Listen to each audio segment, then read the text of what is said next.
ईश्वर दा द्वार, धर्म दा द्वार, मोक्ष द्वार संकीर्ण है, सूक्ष्म है।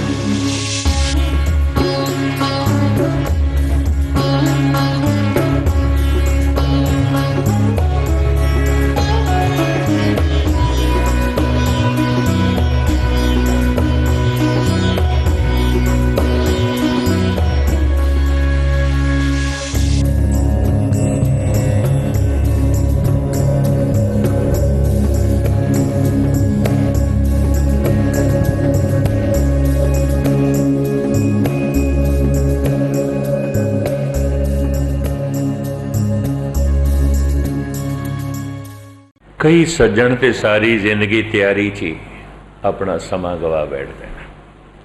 भाई गुरदास उन्हां बारे कहते ने, पूछत है पथक ते मार्ग ना धरे पग, प्रीतम के देश कैसे बातन से जाइए। ये हुण गल्लां नाल किवें पहुंचे, किवें पहुंचे। तुसीं आखोगे एक दफा दे सुनन नाल खेड बन जाती है। हाँ, एक दफा दे सुन सारी दुनिया बदल जाती। लखां दफा बोलन नाल मन की दुनिया नहीं बदलेगी। ये भी अर्ज करा, मैनू गालबन 48 साल कथा करदियां हो गए। जिंदगी का बहुत वड्डा भाग इस लाइन च मैं बतीत किया। बड़े लंबे समय तो बाद ये गल मेरी समझ आई। लोग कथा पे करते हैं, कीर्तन पे करते हैं, सुनते पे ने, कोई आनंद होवे, खेड़ा होवे, खुशी होवे, समाधि होवे, महारस होवे तो है नहीं। तो खेड़ कुछ होर होवेगी, गल कुछ होर होवेगी। फिर जो कुछ मेरी समझ च आया सब तैयारी है चलन दी, चलना नहीं है, नहीं है। चलना की है, मन सुने। एक दफा मन सुने, मन निर्मल हो जाएगा। एक दफा मन सुने, सारे पाप मन चो निकल जाएंगे।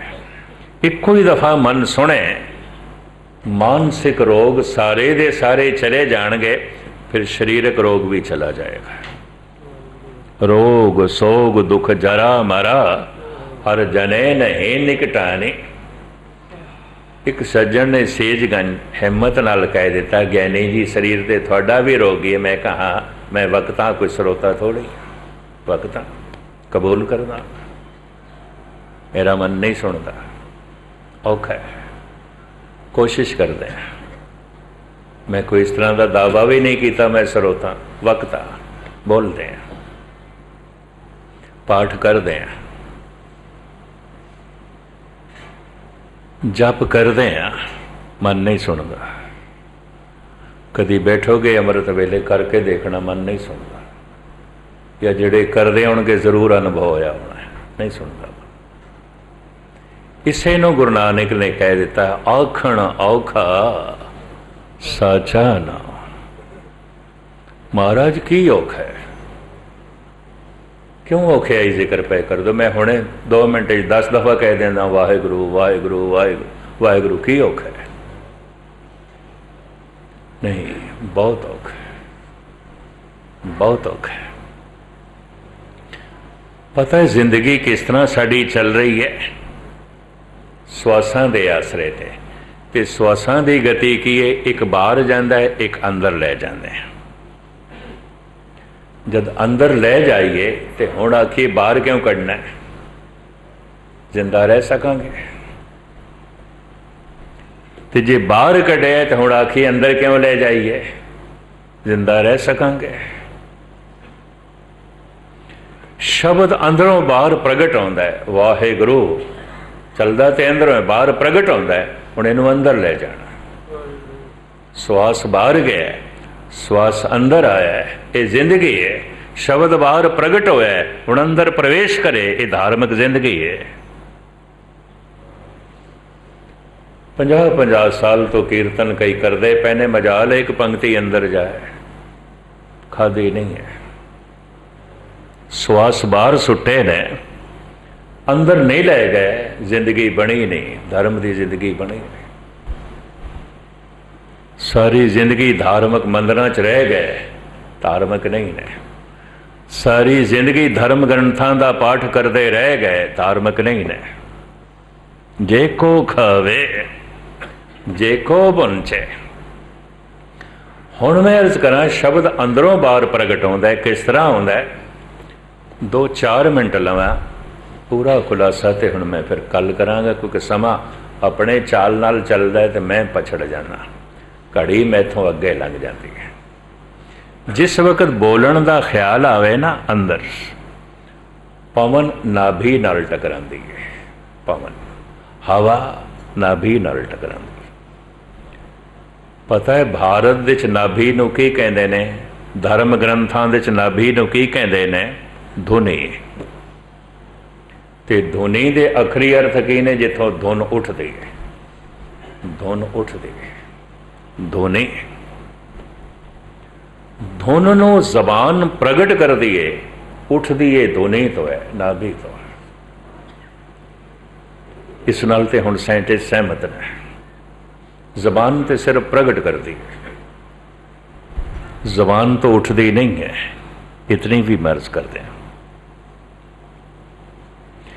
जिवें कड़छी दाल परोस रही है, पर निकलती तो बाल्टी चो पई है, भांडे चो पई है, पतीले चो पई है। सिर्फ जबान एक कड़छी है, शब्द नूं बाहर प्रगट कर रही है। यह भी मैं अर्ज करते हैं, ये आवाज जबान चो निकल नहीं रही, जबान नहीं इसनों बना रही, जबान प्रगट कर रही है। जिवें कड़छी वंड रही है, पर ये सब कुछ कड़छी ने नहीं बनाया, वंड रही है, दे रही है। कड़छी चाहिए है, जबान चाहिए है, जबान की बड़ी महम है। शब्द उठता है नाभि तो, शब्द प्रगट होता है जबान तो। जैसे बोलन का ख्याल पैदा होता है, बोलना है, कुछ कहना है, पवन नाभि नाल टकरांदी है, नाभ खुलती है, थोड़ी जिहां खुलती है, इथों धुन उठती है। इनू कहते हैं परा। इस धुन का नाम है परा। ये धुन फिर उपर उठ के हिरदे तक पहुँचती है, इनू कहते हैं पसंती। इत्थे इसनू अखर मिलते हैं। इत्थों उठ के पहुँचती है कंठ तक, पूरा वाक बन जाता है। इनू कहते हैं मधमा। जबान उसे नू प्रगट कर देंदी है, उन्होंने कहते हैं बैखरी। ये 4 पड़ाव ने, बड़ी तेजी नाल अंदर प्रकृति कम करती है। जो मेरी जबान बार बोल सुट रही है, ये उठते धुने ही तो पे, फिर हिरदे तक पहुँचते हैं, इतने अखर मिलते हैं, फिर कंठ तक पहुँचते हैं, पूरा वाक बनता है, फिर जबान इसनों प्रगट करती है। ये ऐसी क्रिया है परिपूर्ण परमात्मा ने साडे शरीर दे च बनाई है। बहुत बड़ा इंजीनियर है, महान ज्ञाता है। इस वास्ते भारत विच नाभि नूं धार्मिक शब्द विच नाभि नहीं कहते, धुनी कहते हैं। धुनी, क्योंकि धुन उत्थों उठती है। जैसे पवन नाभि नाल टकरांदी है, नाभ थोड़ी खुलती है, इत्थों आवाज़ उठती है। एक तरीके नाल इंज कह लो, ये एक साज है। 5 तरह के साज होंदे ने, इस वास्ते 5 शब्द कहते हैं। तत्, वित, घण, नाद, सुगर। इन्हों 5 शब्द कहते हैं। इन्हों की व्याख्या इस तरह है। तत् तंती, शब्द जो चोट नाल पैदा होवे उन्होंने आहत शब्द कहते हैं। आहत दे अखरी अर्थ भी चोट। इन्हें मैनू आहत किया, इन्हें मैनू चोट मारी है, इन्हें मैनू आहत पहुँचाई है। पाओ, इसने मैनू चोट पहुँचाई है। आहत का मतलब है चोट। आहत शब्द 2 चीज़ों के टकराव तो, चोट तो जिहड़ी आवाज़ पैदा होती है, उन्होंने कहते हैं आहत। पर जो ब्रह्मंड दे च व्यापक है एक नाद, और जिस तो सारा जगत आया है उन्होंने कहते हैं अनाहत। परमात्मा का रूप इंज बयान किया गया, आद अनील अनाद अनाहत। उहदी जिहड़ी आवाज़ है, परमात्मा की जिहड़ी आवाज़ है, आहत नहीं है, अनाहत है। परमात्मा का जिहड़ा बोल है अनाहत है, आद अनील अनाद अनाहत। जुग जुग एको वेस। अनील उहदा कोई रंग नहीं, सारे रंग उस तो ही आउंदे ने, उहदा कोई रंग नहीं। सारे आकार उसे तो ही आउंदे ने, उहदा कोई आकार नहीं। सारे रूप उसे तो आउंदे ने, उहदा कोई रूप नहीं। अरूप हैं अनूप हैं, चलो इस प्रकरण नूं ना लईए। सारे रंग उसे तो आउंदे ने पर उसका कोई रंग नहीं। जुग जुग एक हो वेस, उसका एको ही वेस है। उसे एक तो अनेकता जन्म लेंदी है। उसे एक निराकार तो जिहदा कोई आकार नहीं, तरह तरह के आकार जन्म लेंदे ने। उसे एक निराकार तो जिसका कोई रंग रूप नहीं, तरह तरह के रूप जन्म लेंदे ने, तरह तरह के रंग जन्म लेंदे ने। आहत शब्द जो दो चीज़ों के टकराव तो पैदा होवे, तत् तंती साजां तो, सितार है, बीना है, रबाब है, दिलरुबा है, सरंगी है, वायलिन है। तंती साजां तो टकराव तो जिहड़ी आवाज़ पैदा होती है, इनू तत् शब्द कहते हैं। वित चरम का, चमड़े दे मड़े हुए साज, ढोलक है, मंजीर है, तबला है, मरदंग है, ढब है, इनू वित शब्द कहते हैं। तत् तंती वित चरम का, घण का सेका जान। धातुआं नाल धातुआं टकरावन, जिहड़े छैणे आउंदे ने, खड़तालां ने, पित्तल नाल पित्तल टकराए, तांबे नाल तांबा टकराए, लोहे नाल लोहा टकराए, जो आवाज़ पैदा होती है, इनू घण शब्द कहते हैं। नाद शब्द घट को कहें, घड़े दे उत्ते थाप देंदे ने, साजां दे विच इह वी वरतिया जांदा है। उपर ही थाप मार के विचों आवाज़ पैदा होती है, इनू नाद शब्द कहते हैं। नाद शब्द घट को कहें, सुगर श्वास पहचान। जो श्वासां नाल, पवन दे फूकण नाल वजदे होण। शहनाई है, मुरली है, संख है, नरसिंगा है, ये फूकण नाल वगदे ने। यह हारमोनीयम है, यह भी हवा देनी पैंदी। हवा ना दो, सुरां दे चों आवाज़ नहीं निकलेगी। असी जो बोलते हैं, साडे कोल सुगर शब्द है। पवन नाभि नाल टकरांदी है, नाभ थोड़ी जिहां खुलदी है, उथों धुन उठदी है, इहनूं कहंदे ने परा। परा धुन ते उठी है अखरां तो बिना, धुन ते उठी है वाक तो बिना। धुन तो उठी है, सिर्फ धुन है। इस वास्ते इनू धुनी कहते हैं। हिरदे तक वो धुन पहुंची, अखर मिल गए, इनू कहते ने पसंती। पसंती बाणी। फिर वो छेती कंठ तक पहुंचती है, पूरा वाक बन जाता है, इनू कहते ने मधमा बाणी। फिर जबान उसनों बयान कर देंदी है, इनू कहते ने बैखरी। वाहेगुरु, ऐसा मेरे अंदर फुरना पैदा होया, पवन नाभि नाल टकराई, पर आ पसंती मधमा बन के जबान ने बाहर प्रगट कर दी। वाहेगुरु, ये हुण भोजन बन गया। हुण इसनों शब्द नूं वापस लै जाना है। हुण वापस किस तरह लै जाइए? आपदी ज्ञातली अर्ज करा, जिस द्वार दे राही ये बाहर प्रगट होया है, मार्ग ते उही इसनों वापस लै जाना। जिवें घर दे जिस दरवाजे चों असीं लंघ के आए हैं, हुण घर दे च प्रवेश करांगे उसे दरवाजे दे राही। द्वार इक्को ही है, जैसे गुरुद्वारे का दरवाजा बाहर, जिस तो आया बाहर भी उसे राही जावांगे। शब्द प्रगट होया है बाहर, बैखरी, मधमा, पसंती, परा। हुण इसनूं सुनना है। इस बैखरी नूं सुनना ते वापस लै जाना है। हुण मैं अर्ज करा वापस लै जाण दा भी उही ढंग है, मार्ग उही है। इसनूं कबीर ने कहा उल्टी गंगा जमन मिलाओ। जमन जिथों गंगा जमी है उत्पन्न होंदी है, उन्होंने गंगोत्री कहते हैं। मुआवन जिथों दरिया निकलता है, जिथों दरिया प्रगट होता है, जिथों गंगा प्रगट हुई है गंगोत्री ही। हुण कबीर कहते हैं इन्हूं पलटा के जिथों निकली उत्थे लै जाना। किसी भी दरिया नूं उत्थे लै जाना जिथों प्रगट होया। अज तक तो नहीं होया, अज तक तो नहीं होया। इन्ने दरिया जमीन ते वगदे ने, जिथों निकलते हैं पलटा के ले जा सकते हैं। उत्थों उचाइयां तो निकलते हैं, बुलंदियां तो निकलते हैं, तो पानी निवाण की तरफ जाता है।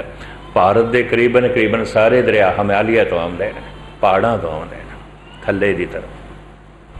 वापस किवें ले जाइए? जिथों निकले ने हुण उत्थे ले जाइए। ये धुन जिथों प्रगट हुई है, किथों प्रगट हुई है? नाभि तो धुनी तो, इन्हूं उत्थे ही लै जाना है। उल्टी गंगा जमन मिलाओ। बस ऐ काम औखा है, आखण औखा साचा नाओ।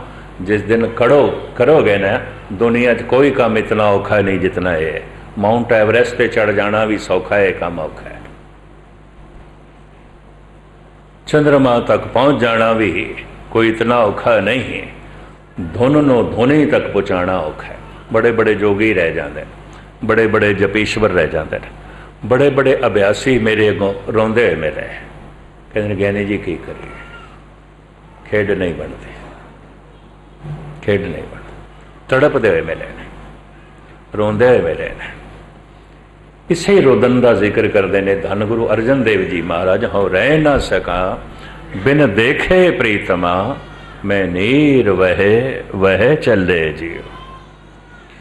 ये जब धुन वापस जाती है तो जो कुछ स्टेजा बनदियां ने, अवस्थावां बनदियां ने, मैं इन्हां दा जिक्र करना चाहता सी, पर भूमिका दे उथानका च ही मैं सारा समा लै गया। एक एक अवस्था बड़ी महान है। जिमें ये धुनी तो नाभि तो धुन उठी, इन्हां दे नाम ने परा, पसंती, मधमा, बैखरी। जदे धुन वापस जावे, मधमा, पसंती ते बैखरी बने, फिर भी कुछ अपनिया अवस्थावां ने उन्होंने भगतां ने नाम दिते हैं। उहदा बकायदा जिक्र है, और उस जिक्र तो उन्होंने सुन के अभ्यासी अंदाज़ा ला सकता है मैं कित्थे तक पहुँचे। जिवें शरीर नूं वेख के सानू अंदाज़ा लग जाता है ये जवान है, ये हुण बुढ़ेपे तक चला गया, ये तो अजे बच्चा है। इसकी सुरत कित्थे तक पहुँची है, इसका ध्यान कित्थे तक पहुँचे है, शब्द का प्रवेश कित्थे तक होया है, ये खुद नूं पता चलेगा, दूजे नूं नहीं, दूजे नूं नहीं।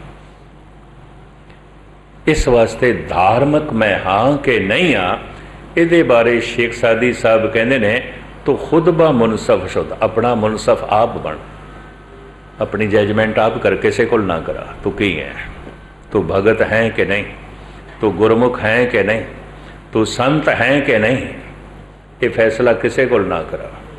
कोई की जानता है? वत तो वत तेरे शरीर बारे कोई जानता है। तू जवान है, बुढ़ा है कि बच्चा है, तू रोगी है कि तंदुरुस्त है, तू स्त्री है कि पुरुष है। तेरे शरीर को बस इतना देख के कोई अंदाज़ा ला सकता है। दूजा साड़ी सुरत का की अंदाज़ा लाएगा, किस तरह लगाएगा? इस वास्ते एक कथा कीर्तन की लोड़ पै जाती है, सानू अपनी समझ आवे। अपतन का जो करे विचार, तिस जम कंकर नहीं करे खुआर। बड़ी कीमती पंक्ति है। जो अपनी विचार आप करता है कि मैं की हाँ, मैं की हाँ और मैं कित्थे हाँ। बदकिस्मती है, मनुख दूजियां तो फैसले करांदा है और दूजियां नूं दिखाण की कोशिश करता है, वो दिखावा ही दिखावा होंदा है, अंदर दी दुनिया नहीं है, कुछ भी नहीं होता। दूजे फैसला करन मैं ज्ञानी हाँ, मैं सुंदर कीर्तनी हाँ, मैं अच्छा पाठ कर लेना, मैं बहुत वड्डा दानी हाँ, मैं बहुत वड्डी सेवा कर लेना, और दुनिया वाह वाह करे, बंदे दी चाहत होंदी है। मैं तो ये चाहत उन्होंने बंदियां की भी देखी है, हैरान हो गए जो बिरध हो गए ने, 80-85 साल के हो गए ने, जप भी बड़ा करते हैं, बाणी भी बड़ी पढ़ते हैं, पर अजे भी अंदर उमंग ये है, लोकी गुरमुख आखन ब्रह्म ज्ञानी आखन, लोकी आखन अमृत वेले उठता है, लोगों की प्रसन्नता वास्ते, लोकी खुश होवन, लोकी वाह वाह करन। ये अवस्था पता की बनानी पैंदी है, कोई भला कहो भावें बुरा कहो, हम तन दियो है डार, गुरु रामदास।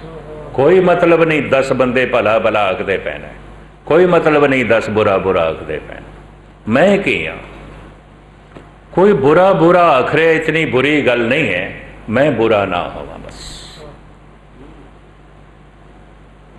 गल इतनी है। कोई भला भला आखदा पे आखे पे, मैं देखा मैं भला हाँ कि नहीं, अपतन का जो करे विचार। इथों धर्म की यात्रा शुरू होती है। ये जड़ियाँ स्टेजा ने परा, पसंती, मधमा, बैखरी, मैं कोशिश करांगा कल धन गुरु ग्रंथ साहब जी महाराज मैनू तौफीक देन, समर्था देन। है बारीक गल, अत्यंत बारीक, ते मैं सतगुर की हजूरी थानू अर्ज करा, सफलता मैनू भी अजे नहीं मिली, पता मैनू चल गए। चलो इनू हंकार कह दो, तुसी मेरा हंकार कह दो, मैनू पता चल गया गल ये है, स्टेज ये है, अवस्था ये है, तो इतनी फोकी मेरी निर्माणता भी ना समझ लेना, 100% मैं सही कह रहा, कामयाबी मैनू इस नहीं मिली।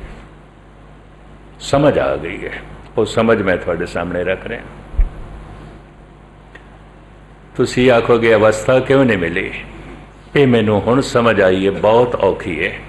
कथा करन नालों लखां गुणा औखी है, आखण औखा साचा। कीर्तन करन नालों लखां गुणा औखा है, दान पुण्य करन नालों, पाठ करन नालों लखां गुणा औखा है।